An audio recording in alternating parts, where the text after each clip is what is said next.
To be like Jesus, fanaticism and noise, no evidence of faith. I thank my God, I speak with tongues more than ye all. Yet in the church I had rather speak 5 words with my understanding, that by my voice I might teach others also, than 10,000 words unknown tongue. 1 Corinthians 14 verse 18 and 19.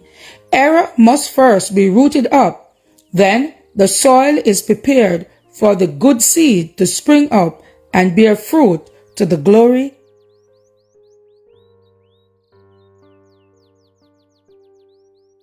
of God. The only remedy is thorough discipline and organization. A spirit of fanaticism had ruled a certain class of Sabbath keepers.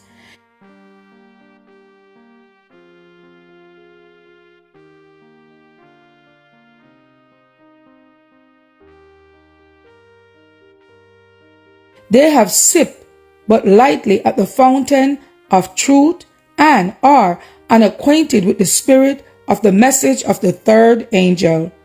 Nothing can be done for this class until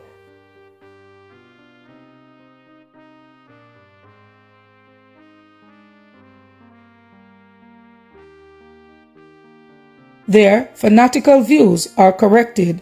Some who were in the 1854 movement have brought along with them erroneous views, such as the non-resurrection of the wicked and the future age, and they are seeking to unite these views and their past experience with the message of the third angel.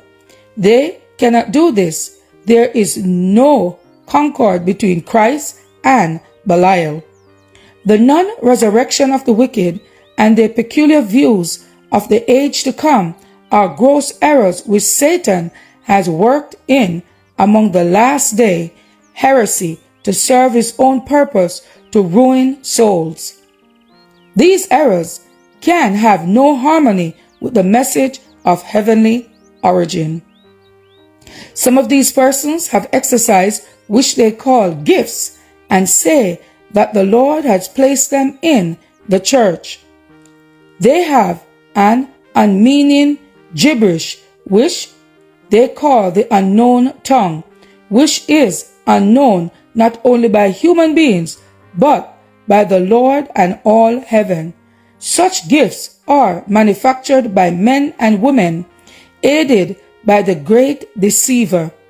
Fanaticism, false excitement, false talking in tongues, and noisy exercise have been considered gifts which God has placed in the church. Some have been deceived here. The fruits of all this have not been good. Ye shall know them by their fruits. Fanaticism and noise have been considered special evidence of faith. Some are not satisfied with a meeting unless they have a powerful and happy time. They work for this and get up an excitement of feeling. But the influence of such meeting is not beneficial.